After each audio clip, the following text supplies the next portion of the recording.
Bonjour à tous. Je suis ravie de passer cette demi-heure à vos côtés. Alors par contre, aujourd'hui, je ne vais pas vous parler de la clientèle masculine dans les centres, ce n'est pas le sujet. Aujourd'hui, mesdames les chefs d'entreprise, mesdames les gérantes de centres, on va parler de vous. Parce que oui, finalement, c'est bien de vous dont il s'agit aujourd'hui. Alors oui, bien sûr, tout au long de la conférence, je vais parler au féminin parce qu'on est d'accord qu'ici, la majorité l'emporte. Mais si vous êtes ici, messieurs les gérants de centre, ne partez pas. J'ai pleinement confiance en votre capacité de traduction de tout ce dont on va parler aujourd'hui. Ce sujet, cette conférence sur les couples m'est apparue l'année dernière. Et vous allez le voir, on va rencontrer ces couples. Je me suis dit, en fait, si finalement, pour une fois, on parlait d'histoire de couple au congrès de l'esthétique. Ok, bon. Vous êtes d'accord? On ne va pas savoir toutes leurs histoires de couple, mais ce qui va nous intéresser ici, c'est vraiment la dynamique du couple dans la vie d'une gérante de centre, dans la vie d'une chef d'entreprise. Et vous allez le voir pour ces trois couples, ces trois gérantes, leur couple profite à la vie de leur centre et au développement de leur entreprise. Pourquoi j'avais envie de vous parler de ça? Parce que depuis 2015, où j'accompagne des chefs d'entreprise, je constate ô combien nos relations personnelles nourrissent nos compétences professionnelles. Et d'ailleurs, lorsque nous accompagnons des clientes au sein d'Expertise Pas Bien-être, nous savons que le cadre relationnel de la chef d'entreprise conditionne vraiment son évolution et sa réussite. Donc à la fois soutien, remise en question, challenge, nos conjoints finalement nous font réfléchir. Alors, pour ma part, j'ai créé Expertise Pas Bien-être en 2015. C'était l'année de mon mariage. Et finalement, mon mari a toujours été là dans la vie de mon entreprise. Il était là dès le début. Et alors, je me pose vraiment la question, qu'est-ce que serait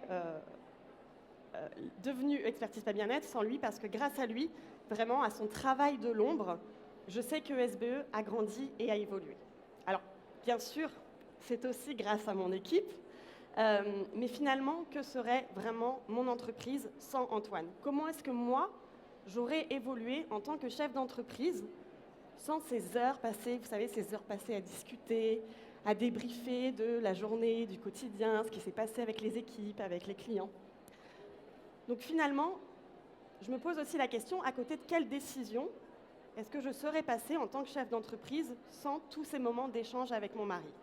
Alors, personne ne peut le dire peut-être de façon très précise, mais la seule chose qu'on peut observer, c'est le chemin parcouru et de quelle façon est-ce qu'on peut créer ou réinventer son équilibre grâce à nos relations personnelles. Donc c'est vraiment cette dynamique de l'ombre dont j'ai voulu vous parler aujourd'hui et je suis persuadée finalement que chacun et chacune d'entre vous allez pouvoir vous retrouver dans ces histoires de réussite. Donc vivre avec une gérante de centre esthétique, à quoi ça ressemble? De quelle façon finalement notre conjoint nourrit notre état d'esprit? Il est temps maintenant d'accueillir ces couples de gérants de spa et de centres beauté bien-être. Et je suis ravie de vous présenter Annabelle, gérante des spas Las Parenthèses à Vannes et Landerneau, et Jérôme, son mari, qui est directeur administratif et financier. Bonjour à tous les deux. Emeline, gérante de Maestria Beauté à Reims, et Jacques, son mari, qui est photographe. Bonjour à tous les deux. Et enfin, Nolwenning, gérante des centres Nolwenning, et Romain, son mari, qui est actuellement en reconversion professionnelle dans les transports. Alors, mesdames et messieurs, vraiment merci d'être là, de vous prêter au jeu, parce que c'était quand même un sujet assez complexe. Je vais commencer avec vous, Nolwenning et Romain. On va commencer à parler de vous. Et ma première question, alors vous allez le voir, pour chacun de nos couples, on a trouvé un petit titre, voilà, pour vous illustrer un petit peu la dynamique qui s'opère chez chacun d'entre vous. Alors, votre titre, Nolwenning et Romain, c'est un couple qui s'épaule. Est-ce que Nolwenning, déjà, tu peux te présenter et nous raconter ton histoire de réussite? Donc moi c'est Nol Wenning, je me suis installée en 2014. Avant ça j'ai été 4 ans responsable d'instituts franchisés, de plusieurs instituts. Et puis un beau jour m'est venue l'envie, je ne sais pas pourquoi, de m'installer. Et puis ça fait maintenant 10 ans, on va fêter nos 10 ans. J'ai 2 centres, un institut et un spa et 7 salariés. Voilà pour la petite présentation, pour les Quel est le rôle de Romain finalement à tes côtés et dans la vie de tes centres, vraiment? Eh bien en fait Romain il a un rôle très important. Déjà le premier c'est de me supporter. Parce que quand on est à son compte, quand on s'installe, on a bien souvent plusieurs idées à la minute. Donc il faut pour lui qu'il arrive à suivre tout ça et c'est pas simple. Donc ça c'est le premier rôle qu'il a à mes côtés et pas des moindres. Et puis sinon un grand rôle de soutien au quotidien. Et dans la vie de tes centres aussi. Ah oui, on va en parler dans la vie de mes centres. De ce moment. Oui. Quelles sont du coup, à ton avis, quelles sont les grandes décisions que tu as prises ou que Romain t'a aidé à prendre justement? Alors des décisions dans la vie d'une chef d'entreprise, il y en a énormément à prendre. C'est des décisions tous les jours, toutes les semaines. Donc ça fait partie de notre quotidien. Moi, les réponses, en fait, mes décisions, j'ai déjà les réponses en tête, bien souvent, mais j'ai quand même besoin de son soutien, j'ai quand même besoin de son approbation. Bon, je ne cache pas que quand il me dit non, je sors des arguments et il finit par dire oui. Mais c'est un grand soutien moral surtout. Ok, merci. Romain, justement, de quelle façon est-ce que tu pourrais nous décrire la Nol Wenning chef d'entreprise? Alors Nol Wenning, je dirais novatrice, déterminée, mais en même temps empathique et juste et à l'écoute. Il y a 2 ans, Romain, toi, tu as quitté ton travail pour venir aider Nol Wenning vraiment à ses côtés dans ton centre. Est-ce que tu pourrais nous raconter ce moment, comment ça s'est passé, comment ça s'est déroulé? En fait, ça s'est fait naturellement parce que les instituts étaient en plein essor et en fait, c'était comme une évidence de venir. Et puis, c'est donc pour la partie professionnelle, mais pour la partie perso aussi, on a 3 enfants en bas âge et donc ça nous permettait d'avoir un peu plus de temps pour nous. Donc, tu étais en poste et donc tu as quitté le poste. Ouais. Et qu'est-ce que tu faisais dans le centre? T'aidais quoi, à la réception? Oui, un peu tout en fait. Ouais, plus la partie administrative, mais aussi un peu d'accueil, clientèle. Voilà. Tu as suivi le programme, puisque Nol Wenning, on s'est rencontrés dans le cadre du programme d'expertise bien-être qu'on a suivi, que tu as suivi. Et donc Romain, tu étais à ses côtés pendant tout le programme. Qu'est-ce qui t'a marqué le plus pendant cet accompagnement? Et ben, ce qui m'a marqué, et d'ailleurs j'ai un petit peu honte, c'est de voir à quel point les instituts dégageaient énormément de chiffres. Je ne pensais pas que c'était une si grosse entreprise en fait. Voilà. Et puis un programme, en fait ça m'a permis de voir un peu plus les chiffres en détail grâce à ton programme. Ok. Tu as été très présent aussi auprès des équipes de Nol Wenning qui te connaissent très bien. Nol Wenning, justement, comment tu as fait pour intégrer ton mari Romain pour qu'il soit aux côtés des équipes? En fait, même quand il avait sa profession, il était quand même à l'institut. Les filles, elles le voyaient. Il passait le soir en rentrant. Ça fait partie, c'est un peu notre famille professionnelle, mais il s'est intégré. Il était déjà un peu intégré. Quand il a fallu qu'il prenne sa place à temps plein, j'ai envie de dire, au sein de l'équipe, quand il a fait partie vraiment des effectifs, moi, je communique énormément avec les filles, donc on a nos réunions mensuelles. Donc voilà, je les ai informées qu'il allait y avoir du mouvement un peu dans l'équipe, et donc Romain me rejoignait pour différents projets, différentes raisons. Alors elles étaient ravies, évidemment, d'acquérir un homme dans l'équipe, ça fait du bien. Et puis voilà, elles l'adorent, donc ça s'est très bien passé. Et donc Romain, comment toi tu l'as vécu ce moment aux côtés de l'équipe de Nol Wenning? Ça s'est fait super naturellement parce que je suis quelqu'un de hyper sociable. Et donc voilà, c'est franchement pas eu de stress à intégrer cette équipe. Alors, depuis qu'on a travaillé ensemble, il y a eu plein de choses qui s'est passées dans la vie de tes entreprises, Nol Wenning. Tu as poursuivi le développement de tes centres, tu as fait de nombreux choix. de quelle façon, justement, Romain t'a aidé dans toute cette période de transition, parce que tu es passé de 4 centres quand on s'est connus à maintenant 2 centres. De quelle façon, justement, Romain t'a accompagné dans ces réflexions pour prendre des décisions, ouvrir, fermer, rester? Sa position, elle n'était pas facile parce que, comme je pense bon nombre de gérantes, j'ai traversé, on peut appeler ça un petit tsunami professionnel. Ça arrive, l'essentiel c'est de rebondir. Et donc pour lui, c'était pas facile parce qu'il voyait sa femme démunie un peu beaucoup. Et il n'avait pas les clés en fait pour m'aider. Les clés, je les ai trouvées par moi-même. Il fallait que je les trouve par moi-même. Mais par contre, il m'a soutenu du début à la fin. Il a été là en soutien, en pilier. Et c'est hyper précieux parce qu'on se sent souvent seul, même si on est bien accompagné. En tant que gérante, on est souvent seul parce que les décisions, elles reposent quand même sur nos épaules. C'est quand même à nous de faire le pas, de les prendre. C'est pas toujours évident, mais par contre d'avoir un mari qui nous comprend, qui nous épaule, qui nous aide à sa façon. Et il a pris le relais sur des choses pour me faire économiser du temps et de l'énergie, notamment sur la gestion de la famille. Et c'était précieux à l'époque, c'était précieux. Romain, maintenant tu as un nouveau travail, tu es reparti de l'opérationnel, tu fais une reconversion. De quelle façon aujourd'hui tu continues quand même d'accompagner Noel Wenning dans son rôle de chef d'entreprise?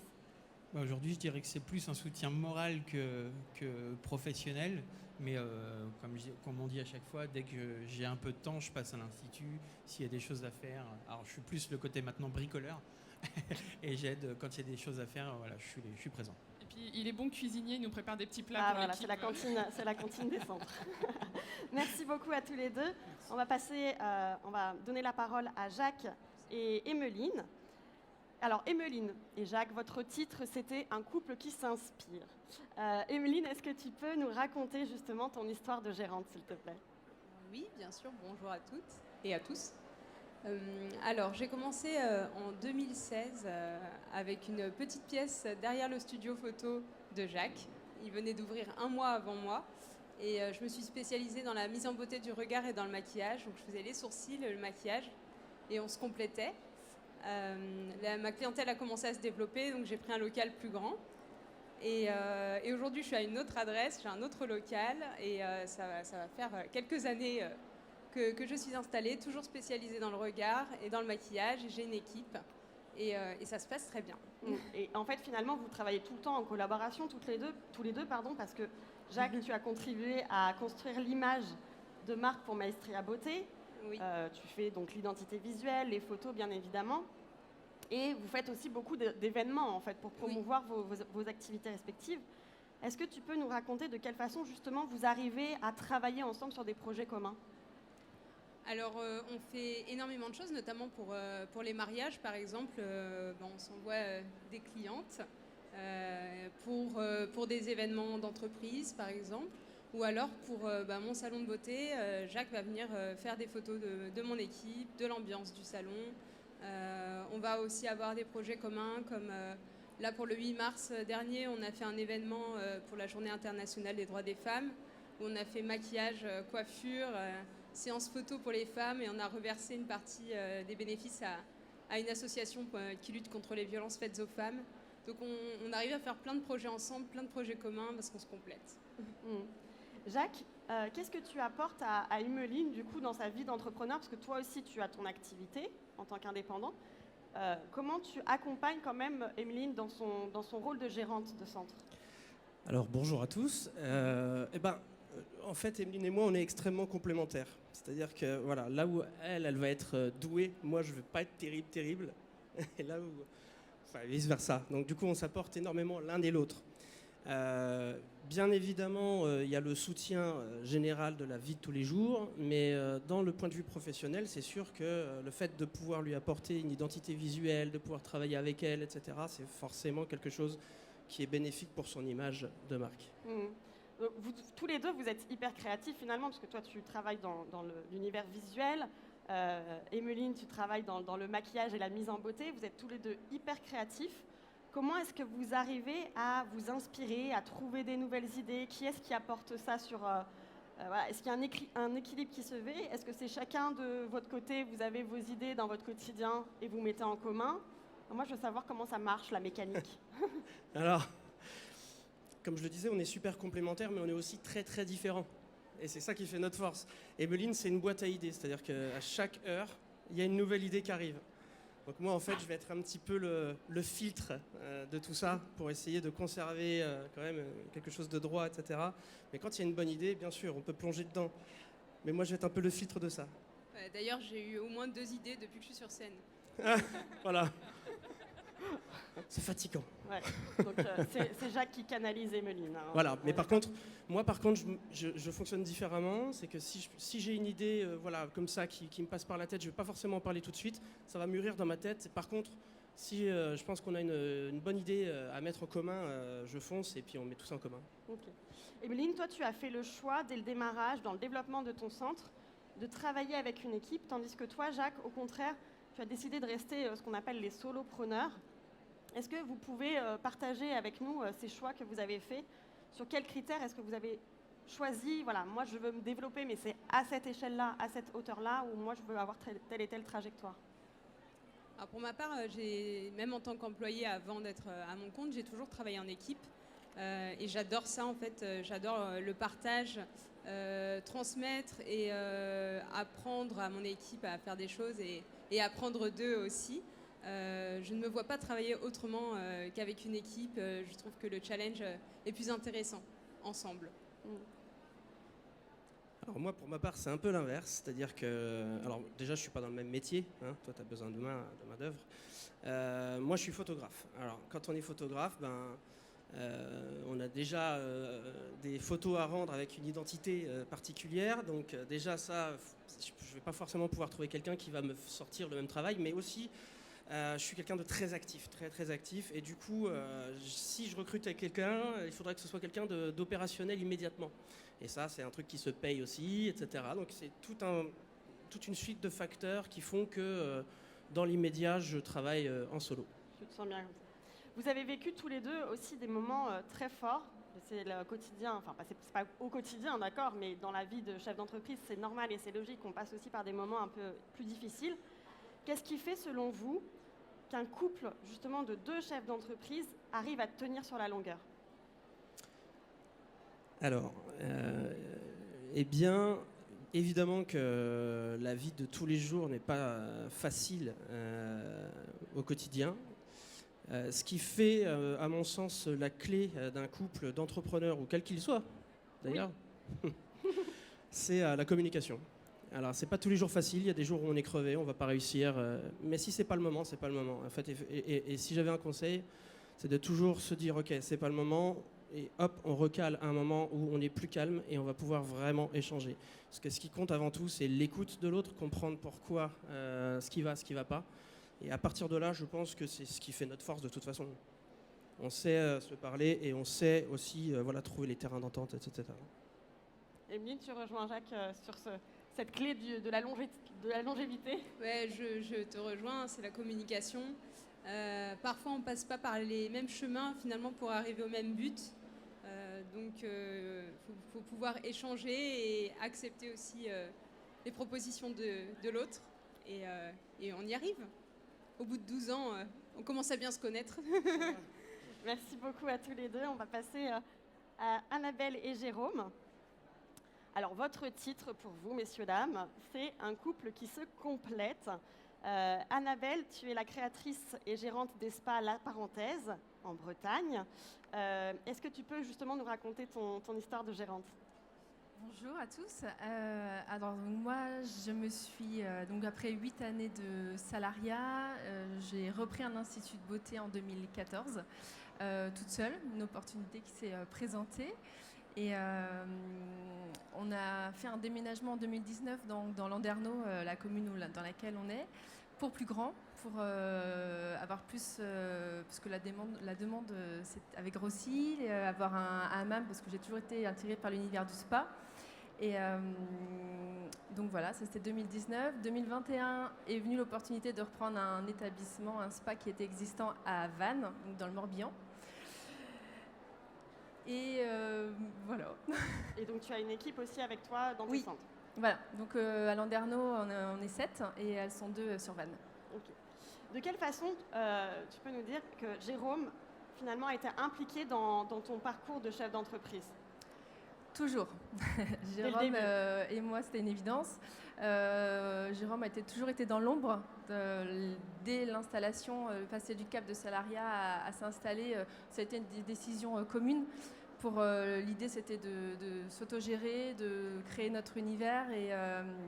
Donc voilà, Jérôme a toujours été dans l'ombre. Son rapport aux chiffres et à l'administratif, parce que c'est son métier de départ, était hyper rassurant pour moi. Donc voilà, c'était une évidence. Jérôme, toi, tu as un vrai métier, entre guillemets, à côté, qui est justement des plus utiles dans la vie d'une chef d'entreprise. Tu es directeur administratif et financier. Ça peut avoir son intérêt, peut-être. De quelle façon, justement, tu aides Annabelle au quotidien dans la gestion de ces centres? Alors bonjour à toutes et à tous. Quand on a un profil de gestionnaire, on va là où c'est le plus facile, là où on est le plus en zone de confort. Donc ma zone de confort, c'est l'administratif, les chiffres, les tableaux, les factures, ce que généralement les autres n'aiment pas trop faire. Moi, ça me plaît bien. Donc j'apporte mon expertise sur cette partie-là, sur la gestion de personnel aussi, sur le management, mais surtout sur la partie administrative et gestion. Donc, comme Nolwenning et Romain, Jérôme, toi, tu as suivi aussi le programme de SBE aux côtés d'Annabelle. Alors, sur tout le module rentabilité, moi, je m'étais dit, oh là là, j'ai un directeur administratif et financier, il va tout regarder. Non, finalement, ça a été sympa. Quelles sont les choses, par contre, que tu as apprises aux côtés d'Annabelle tout au long de ce programme? Oui, alors j'ai eu la chance de pouvoir participer au programme. Donc, j'ai quitté mon travail de DAF pour justement m'atteler à ce programme et au développement du deuxième institut. Alors effectivement, le module rentabilité, j'ai cassé un peu les tableaux de SBE parce qu'il n'y a pas assez de colonnes, il n'y avait pas assez de chiffres.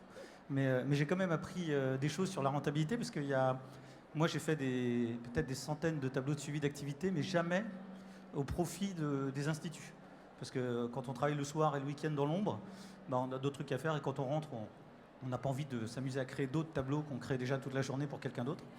Donc sur le module rentabilité, j'ai eu la chance d'avoir plein d'indicateurs clés finalement que je ne connaissais pas vraiment. Je les regardais d'un peu loin. Et après, ce qui m'a surtout motivé, c'était le parcours client. Et ça, c'est un vrai sujet, le parcours client. Donc je vous invite vraiment à travailler votre parcours client. Je suis devenu toqué du parcours client. Et sur la partie marketing un petit peu, même si c'est moi ma partie, quoi. Pendant que vous expérimentiez ce programme ensemble, comment vous échangiez tout au long de la formation? Est-ce que vous aviez des sessions de travail tous les deux ou est-ce que c'était vraiment on continue Nous, on s'est calé une journée fixe par semaine pendant toute la formation où c'était notre journée administrative tous les deux, où du coup, soit on était en visio, soit on avançait sur le programme. Et d'où la nécessité aussi pour Jérôme d'avoir quitté son poste et de s'être intégré vraiment pour l'évolution des instituts. En fait. À plein temps, oui. Ouais. Tous les deux, vous avez aussi vécu un moment très fort. Donc, c'est pas une compétition, hein, on est d'accord, mais en décembre dernier, la parenthèse à Landerneau a été victime d'un incendie. Comment ça se passe dans ce moment, Jérôme, où justement une partie de la vie de ta femme part en fumée comme ça en quelques heures? C'est dur. C'est dur. Faut pas pleurer là, à ce moment-là du truc. Ouais, c'est un peu dur parce qu'on assiste à quelques années de sueur, d'investissement qui partent en fumée en quelques heures. Donc d'abord on pleure beaucoup, hein, sur le moment présent on pleure beaucoup. Dans les secondes qui suivent, parce que c'est dans le même timing de la journée, on se soude parce qu'il y a toute l'équipe qui est là, et tout le monde est là, donc c'est un peu il faut avancer. Puis après on passe en mode survie. Alors c'est un instinct animal qui se déclenche, que je connaissais pas vraiment, où il n'y a plus vraiment de rationalité, où on touche plus terre pendant 2 semaines. Et on se dit, l'institut, le spa a brûlé, il faut honorer notre parenthèse, il faut honorer nos clients, il faut honorer nos collaborateurs, donc il faut continuer, quoi. Donc là, on se met en recherche d'un local, alors qu'on a le feu devant nous, donc j'appelle la mairie, on cherche un local, et puis après on déroule jusqu'à ce qu'on arrive 2 mois et demi après à rouvrir au prix d'une sueur de nouveau. Intense, oui. Ouais, intense, ouais. Ouais, justement, Annabelle, justement, vous avez travaillé très intensément tous les deux pour que la parenthèse ouvre ses portes le plus rapidement possible. Quel est l'équilibre que vous avez réussi quand même à recréer dans cette période de reconstruction? Est-ce que vous vous étiez dit, toi, est-ce que tu peux gérer telle partie? Est-ce qu'il y avait... Comment vous dans ce moment de réouverture? Moi, je suis beaucoup dans... Je sais ce que je veux au niveau des centres. Je sais exactement comment je veux que les parenthèses soient. Je sais ce que je veux qu'on apporte. Donc, j'avais toute cette vision. J'avais déjà d'ailleurs plein de choses que je voulais mettre en place dans l'ancienne parenthèse qui étaient devenues un peu à l'étroit. Donc, je me suis très vite dit que c'était un mal pour un bien. Il faut prendre le positif de tout ça. Donc, j'ai mis à profit ces 3 mois qui m'étaient offerts pour mettre ça en place. Et Jérôme, lui, il était beaucoup dans les plans. Parce que moi, j'ai plein de choses en tête, plein d'idées en tête, mais j'ai besoin de concret. Donc, il me faisait les plans. La démolition aussi. La démolition du bâtiment. Enfin, voilà, de toute façon, on a été en symbiose complète là, pendant 3 mois et on s'est reconstruit comme ça. Moi, j'ai voulu prendre parti que c'était une grosse page blanche pour moi et du coup, j'ai arrêté la collaboration avec les marques avec lesquelles je travaillais. On a changé, on est reparti, on s'est beaucoup plus aligné en fait sur tout ce qu'on avait au plus profond de nous. Aujourd'hui, Jérôme, donc tu continues de travailler aux côtés d'Annabelle, mais de quelle façon est-ce que toi, tu as envie de poursuivre le chemin en fait, avec Annabelle dans la gestion et le développement des parenthèses? Ouais, là, je pense que les marques sont plutôt prises sur la partie administrative, gestion. Avant, on avait un petit bureau de 4 mètres carrés dans lequel c'était dur de cohabiter parce que ça servait de stockage. Enfin, bref, pour bosser, c'était pas super. Là, on s'est fait un vrai bureau, donc j'ai plaisir à venir travailler aux parenthèses. L'équipe me le rend bien. Et on a trouvé pour l'instant un équilibre comme ça. C'est pas toujours facile de trouver l'équilibre. Et moi, j'adore être au contact de la clientèle. Donc, dès que je peux prendre le téléphone ou passer derrière l'accueil, je passe derrière l'accueil. Merci beaucoup. J'ai une dernière question bonus pour vous. On a vu, pour Emeline et Jacques, c'était la communication. Je vais revenir avec vous, Romain et Nalwenning, juste après. S'il y avait un secret de réussite dans la dynamique du couple pour le développement de sa carrière professionnelle, ce serait quoi pour vous? Alors moi, j'ai envie de dire à tous ceux qui accompagnent des porteurs de projets de vraiment être à côté d'eux. Et le projet de la personne avec qui vous êtes, ça devient un projet de couple à partir du moment où on est entrepreneur. On ne peut pas dire c'est ton sujet, tu t'en débrouilles. Si vous faites ça, je pense que vous risquez d'avoir quelques petites déconvenues un jour. Donc je pense un projet qu'on porte, c'est un projet de couple. Enfin, moi, c'est comme ça que je le vis, quoi. C'est une certitude. À 2, on est plus fort. Voilà. Merci. Alors pour vous aussi, la question bonus, Nalwenning et Romain, je ne vous l'avais pas posée. Ce serait quoi pour vous le secret de la longévité de la vie de chef d'entreprise quand on est en couple? Comme Jacques l'a évoqué tout à l'heure, la communication, ça reste quand même le pilier, même s'il l'a très bien dit, c'est pas toujours facile, on le sait, on doit communiquer, on le répète, on le dit très souvent. Cependant, en réalité, il y a des fois on n'a pas envie de se parler, il y a des fois c'est un peu électrique, il y a des fois on n'est pas d'accord sur certains sujets, on sait aussi bien s'aimer que s'engueuler, je crois que c'est le secret d'un couple. Et pour moi, le secret quand on travaille ensemble, alors en réel ou pas, parce que maintenant Romain a repris son activité aussi, mais ça n'empêche qu'il est toujours au sein des instituts. Le secret, ce serait de ne pas se juger et de se comprendre. Merci beaucoup. Merci à tous les 6 d'avoir relevé ce challenge. Ça fait 1 an qu'on en a parlé. Merci beaucoup. Merci et très bon salon. Merci, partez pas, Tiffaine. Moi, je voudrais faire un hommage tout particulier à Tiffaine. Elle nous fait des articles sublimes dans Spa de Beauté, dans les nouvelles esthétiques. Et je trouve que vraiment, si notre profession, elle avance de plus en plus, c'est vraiment beaucoup, beaucoup en partie grâce à Tiffaine. Alors, merci. Merci, Michel. Merci. Merci. Autre chose, je suis fascinée par toutes ces femmes qui arrivent à travailler avec leur mari. Moi, si on me demandait de travailler avec je me suicide.